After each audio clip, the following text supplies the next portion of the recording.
Sir போலாமா? இன்னைக்கு டெல்லி உயர்நீதிமன்றத்தில் நாங்கள் தாக்கல் செஞ்சிருந்த அப்பீல் மனுக்கள் ரிட் பெட்டிஷன்ஸை தள்ளுபடி செஞ்சுட்டாங்க. அந்த தள்ளுபடி செய்யப்பட்ட உத்தரவு மொத்தம் 69 பக்க உத்தரவு.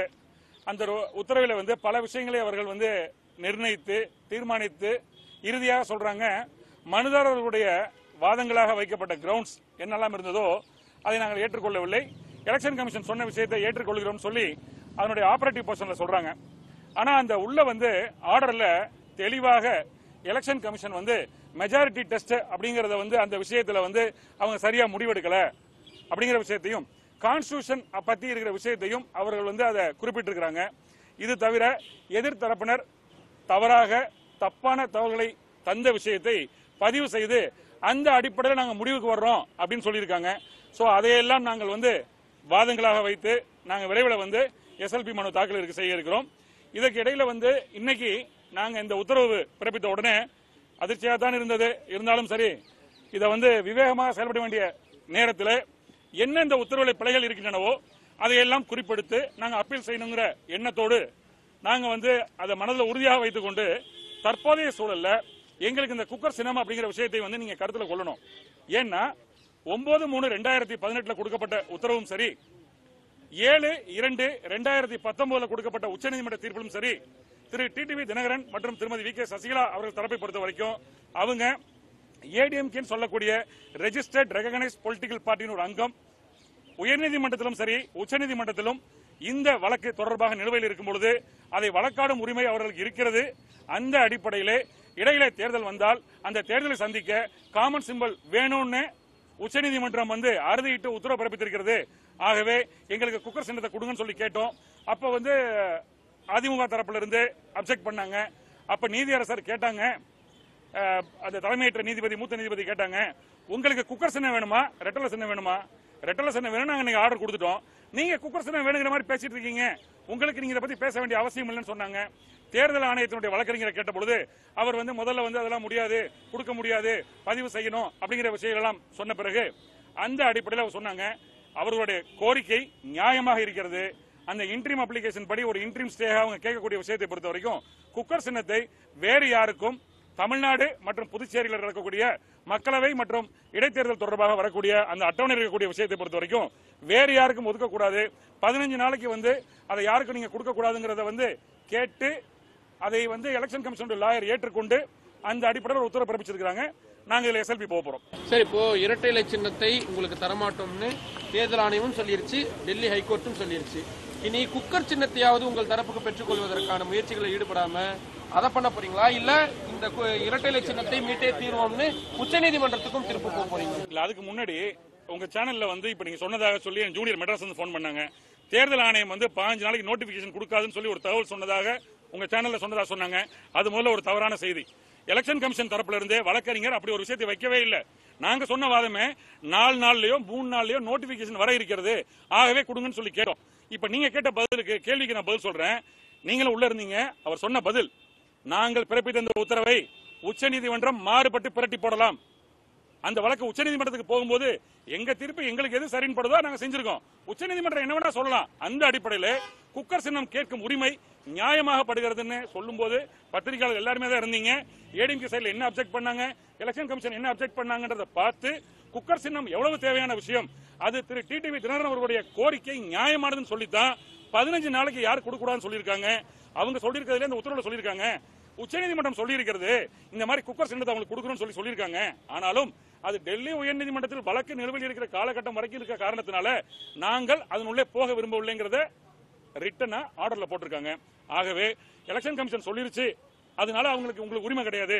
டெல்லி ஹைகோர்ட் உறுதிப்படுத்திருச்சு, ஆகவே உங்களுக்கு உறுதிப்படுத்திருக்கேன்னு சொல்ல முடியாது. ஏன்னா தீர்ப்பு எழுதின நீதிபதிகள் சொன்ன வாதம், இந்த நாங்கள் எழுதக்கூடிய உத்தரவு உச்சநீதிமன்றத்தில் மாறுபட்டும் வரலாம் போது தீர்ப்பு எழுதின நீதிபதிக்கு இருக்கக்கூடிய சந்தேகம், எங்களுடைய உறுதி, எங்களுடைய நியாயம் உறுதியாக தெளிவாக உச்சநீதிமன்றத்தில் ரெட்டலை சின்னம் கிடைக்கும். இடைப்பட்ட காலத்தில் இந்த தேர்தலை சந்திப்பதற்காக குக்கர் சின்னம் ஏற்கனவே ரேகா பள்ளிங்கிற தனி நீதிபதி, டெல்லி உயர்நீதிமன்ற தனி நீதிபதி சொன்னதும் சரி, உச்சநீதிமன்ற அமர்வு ஜஸ்டிஸ் கன்வில்கருடைய அமர்வு சொன்ன அடிப்படையில் குக்கர் சின்னம் கிடைப்பதில் திரு டிடிவி தினகரன் அவருடைய தரப்பினருக்கு கிடைப்பதில் எந்த ஒரு தடையும் இருக்காது என்பதை இன்னைக்கு கடைசியா சொன்ன வாதத்தை வைத்து நான் சொல்கிறேன். சார், குக்கர் சின்னம் தொடர்பான இந்த வழக்குல என்ன நீதிபதிகள் சொன்னாங்கன்னா 4 வாரத்துல இரட்டை இலை வழக்குல தீர்ப்பு வழங்கும் நீதிமன்றம். அந்த வழக்குகளை தொடர்ந்து 2 வாரத்துல குக்கர் சின்னத்தை டிடிவி தினகரன் அணிக்கு வழங்க தொடர்பான முடிவை எடுக்க வேணும் தலைமை தேர்தல் ஆணையம் அப்படின்னு ஒரு கருத்தை சொல்லியிருந்தாங்க.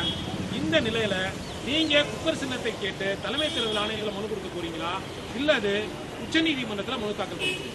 அதாவது இந்த 7/2/2019 அன்று இங்க உச்சநீதிமன்றம் ஒரு உத்தரவு பிறப்பித்த உடனேயே 11/2/2019 உச்சநீதிமன்றம் இப்படி உத்தரவு பிறப்பித்திருக்கிறது. ஆகவே அதை கருத்தில் கொண்டு ஆவண செய்வனும் ஒரு மனு ஒன்று நான் பர்சனலா போய் கொடுத்திருக்கிறேன். அது நிலுவையில் இருக்கிறது. இந்த இடைப்பட்ட காலகட்டத்தில் இப்போது இவங்க கொடுத்திருக்க இந்த உத்தரவில் கூட 15 நாளைக்கு நீங்க யாரும் கொடுக்க கூடாதுன்னு சொன்ன காரணத்தினால இப்ப நீங்க இன்னொரு விஷயம் சொன்னீங்க. இப்போ இந்த மாதிரி 4 வார காலத்திற்குள்ளான்னு சொல்றது நீங்க சொல்றது அந்த 47 பக்க உத்தரவில் இருக்கக்கூடிய நீங்க 38 சொல்றீங்க. 37 சொல்றாங்க இந்த விவகாரத்தை பொறுத்த வரைக்கும் எலெக்ஷன் கமிஷன் ஆஃப் இந்தியா தெளிவாக இந்த ப்ராசஸ் பண்ணி விரைவாக முடிவெடுக்கணும். இது 37 பேரா. 38 என்ன சொல்றாங்க, இருந்தாலும் டெல்லி உயர்நீதிமன்றத்திலே இப்படிப்பட்ட ஒரு விஷயம் நடந்து கொண்டிருக்கும் பொழுது தீர்ப்பு விரைவில் வர இருக்கும் தருவாயில் நாங்கள் மாற்றி அமைக்கிறோம் சொல்றாங்க. ஆகவே எலெக்ஷன் கமிஷன் இன்னைக்கு அந்த வழக்கறிஞர் சொன்ன விஷயமே சட்டத்தின் பால் சரியானதல்லன்னு தான் நான் கருதுறேன். ஏன்னா உச்சநீதிமன்ற தீர்ப்பு தவறு நீங்க நினைச்சிருந்தீங்கன்னா அவங்க ரிவ்யூ போயிருக்கணும். ரிவ்யூ போகல. அந்த ஆர்டர் அட்மிட்டட் ஆர்டர். அந்த ஆர்டர் அடிப்படையில் டெல்லி ஹைகோர்ட் 4 வார காலத்திற்குள்ள உத்தரவு பிறப்பிச்சிருக்காங்க. ஆனா அவங்க கொடுத்த ஜட்ஜ்மெண்ட்ல எந்த இடத்துலயும் உச்சநீதிமன்றம் சொல்லி நாங்க உத்தரவு பிறப்பிக்கிறோம்னு சொல்லல. ஏன்னா அப்படிப்பட்ட வாசகம் எதுவும் கிடையாது. இல்ல, நான் கேட்டது குக்கர் சின்னத்தை கேட்டு நீங்க தலைமை தேர்தல் ஆணையத்திட்ட மனு ஏற்கனவே கொடுத்தேன்றீங்க. தலைமை தேர்தல் ஆணையத்தை நம்பியிருக்கீங்களா, இல்ல சுப்ரீம் கோர்ட்டுக்கு இன்னும் மனு தாக்கல் கொடுப்பீங்க? இல்ல, இப்ப இன்னைக்கு நாங்க இந்த உத்தரவு வரும் நாங்க எதிர்பார்க்கல. சட்டத்தின் பால் இது தவறானது. ஏன்னா கிராஸ் எக்ஸாமினேஷன் சொல்லியிருக்காங்க. கிராஸ் எக்ஸாமினேஷன் எவ்வளவு முக்கியம், கான்ஸ்டிடியூஷன் எவ்வளவு முக்கியம், தேர்தல் ஆணையம் இப்படி எல்லாம் தவறு இழைத்திருக்கிறது. இருந்தாலும் மெஜாரிட்டி டெஸ்ட் ஒன்னு இருக்குது. இவ்வளவு பேர் இருக்கிறாங்க, ஒரு 300 பேரை கழிச்சா கூட மிச்சம் உள்ளவங்க இருக்கிறாங்கன்ற ஒரு தவறான கோட்பாடு. நான் சொன்ன ஒரு தவறான வாதம் சொல்லி உங்க எல்லாருக்கும் தெரியும். ஜெயலலிதா அவர்கள் 1989 இருந்து 1992 வரை இடைக்கால பொதுச் செயலாளராக தான் நியமிக்கப்பட்டார். இது உங்க எல்லாத்துக்குமே தெரியும், பாத்துக்கிட்டு இருக்க மக்களுக்கு தெரியும்.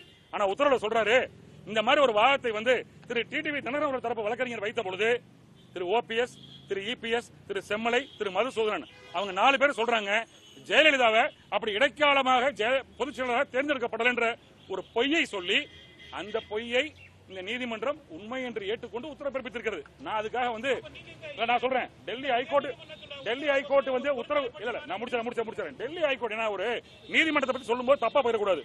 நான் வழக்காடும் வழக்கறிஞர், சட்டத்தின் வழக்கறிஞர். தெளிவாக அந்த அவங்க சொன்ன வாதத்தை ஏற்றுக்கொண்டு ஆகவே சசிகலா அவருடைய நியமனம் செல்லத்தக்கதுங்கிற ஒரு முடிவுக்கு வர்றாங்கன்னா தப்பான தகவலை கொடுத்திருக்காங்க. அந்த அடிப்படையில் சொல்றேன், தீர்ப்புல தவறா இருந்தாலும் அதையே வாதமாக வைத்துத்தான் எங்கள் அப்பீல நாங்கள் தாக்கல் செய்ய போறோம். உண்மையை யாரும் மாற்ற முடியாது.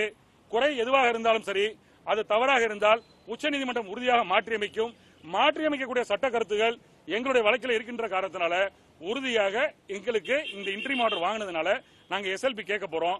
எஸ்எல்பியில போகும்பொழுது இடைக்கால உத்தரவை நாங்கள் கேட்டு உறுதியாக பெறுவோம். 7/2/2019 உச்சநீதிமன்ற ஜஸ்டிஸ் கன்வில்கர் அவருடைய அமர்வு தீர்ப்பின் அடிப்படையில்.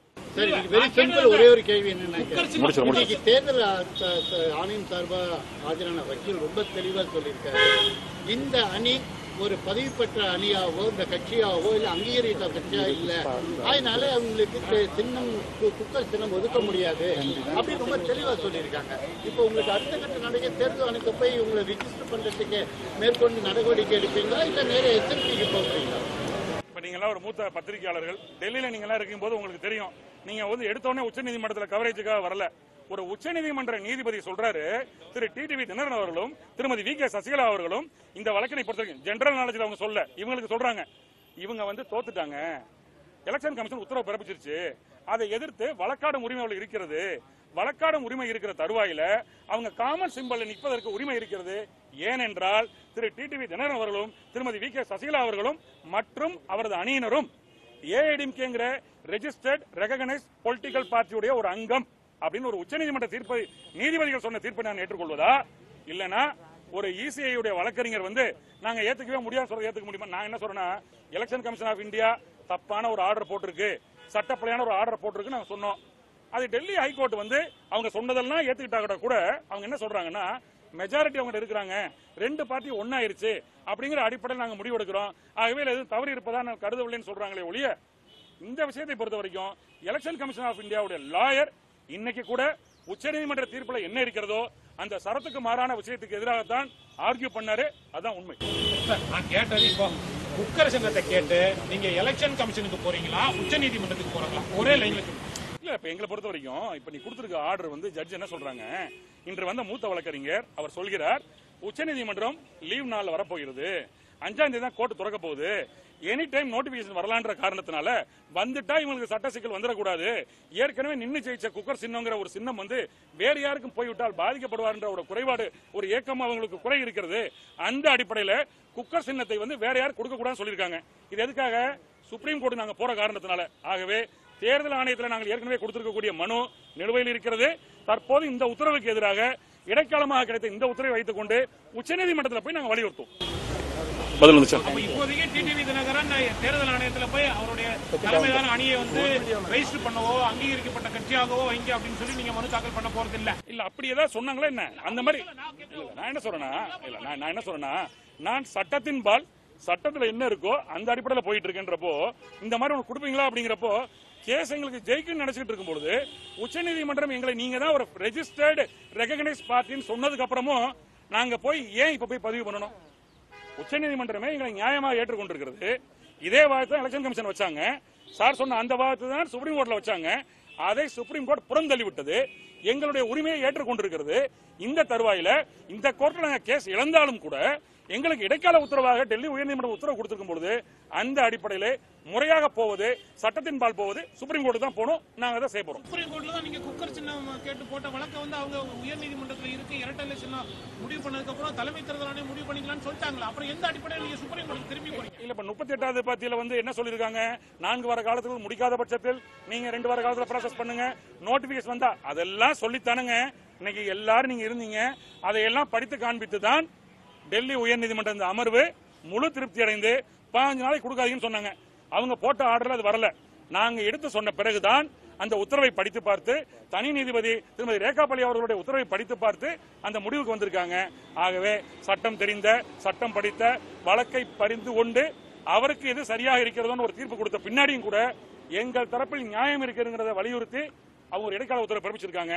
அந்த அடிப்படையில் உறுதியாக குக்கர் சின்னம் திரு டிடிவி தினகரன் மற்றும் வி.கே. சசிகலா அவருடைய தரப்பினருக்கு இந்த எலெக்ஷன்ல 40 குறிப்பா சொல்றேன் கேட்டுங்க, சொன்ன வார்த்தை தமிழகம் மட்டுமல்ல, தமிழகம் மற்றும் புதுச்சேரி இருக்கக்கூடிய எந்த தேர்தலாக இருந்தாலும் சரி குக்கர் சின்னத்தை வேறு யாருக்கு கொடுக்க கூடாதுன்னு சொல்லியிருக்காங்க. அந்த அடிப்படையில் உறுதியாக குக்கர் சின்னத்தை உச்சநீதிமன்றம் எங்களுக்கு தரும்.